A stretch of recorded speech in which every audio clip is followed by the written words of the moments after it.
Obviously, I'm just a researcher. My experience is in the field is in the primary care domain. Mm-hmm. But just a few thoughts I want to leave with you based on my research. Mm-hmm. For example, if I look at rural Himachal Pradesh, Uh-huh. it's a developed state. It's a Uh-huh. state that is not Bihar or UP or one of those places. Mm-hmm. They have an excess of MBBS, Okay. but almost 30% more MBBS than they need, Uh-huh. but an 80% shortage of specialists. Okay. Now, the DNB program, Mm-hmm. or if you look at the College of Physicians Surgeons Mm-hmm. in Bombay, Mm-hmm. that could be because one challenge, ma'am, if sending an MBBS doctor to a rural area Mm-hmm. is that he doesn't bring enough distinctive skill Mm-hmm. that he can compete with even a local pharmacy, Mm-hmm. because medicine anybody can give, and he doesn't know enough to say that he is able to be distinguish himself clearly from Mm-hmm. other local people. So many MBBS doctors might not find as much fulfillment Okay. in a rural, semi-rural kind of context unless they Mm-hmm. get a job somewhere. But now MBBS supply has gone up quite a lot. Mm-hmm. So it's not even as if we will see a lot of shortages where there is demand for MBBS in rural hospitals. Mm-hmm. It's my impression. Okay. Then telemedicine is there. So many people Mm-hmm. are not necessarily going for physical consultation. They are talking via telemedicine. Mm-hmm. The gap today, ma'am, is in Mm-hmm. areas such as general surgery, Mm-hmm. obstetrics, orthopedics, Okay. to some degree pediatrics, but I would say these three. Okay. And these, one can get an additional 6 months to 1 year training Mm-hmm. to get a DNB qualification. Okay. And that then makes them very valuable Mm-hmm. in a rural context. Okay.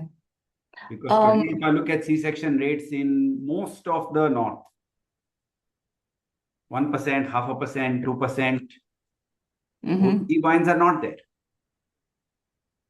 And OBGYN job a local quack cannot do, a local pharmacy cannot do.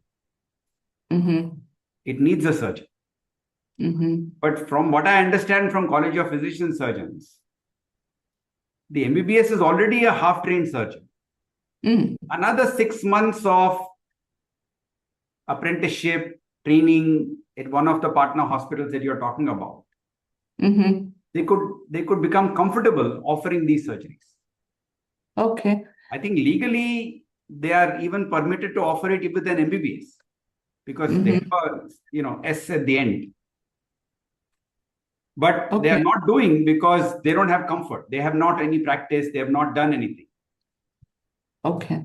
So if some mechanism can be found, like a bridge course, that they can do an additional 6 months of training post MBBS or 1 year Okay. of training. There's a real gap we have. So if you build a bridge program, particularly for this foundational excellence people, and say we will give them skills that are required, Mm-hmm.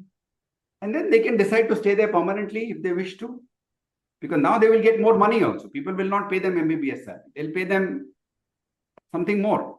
More. And they can decide if they want to go to PG, if they want to stay there. Because after a certain level, ma'am, degree doesn't matter. Experience matters.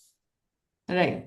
If you have done, 20 surgeries, eye surgeries, that's a very different situation from if you've done 500 surgeries. Your degree then becomes not so important. Doctor is very well equipped Equipped, and yeah. legally qualified Okay. Okay. to do these surgeries. Then they will not leave, man. They will become a part of the permanent landscape Mm-hmm. of the rural market, because then they'll make money. You can set up, once you become familiar, people become familiar with you as somebody who can do surgery. You can start your own hospital. You'll become in demand locally. You'll become an important. Schools and all that are very important because these are young people. They don't have children yet. Uh-huh. Getting a maid, ayah, support staff, cook This is very easy in a small town. Okay.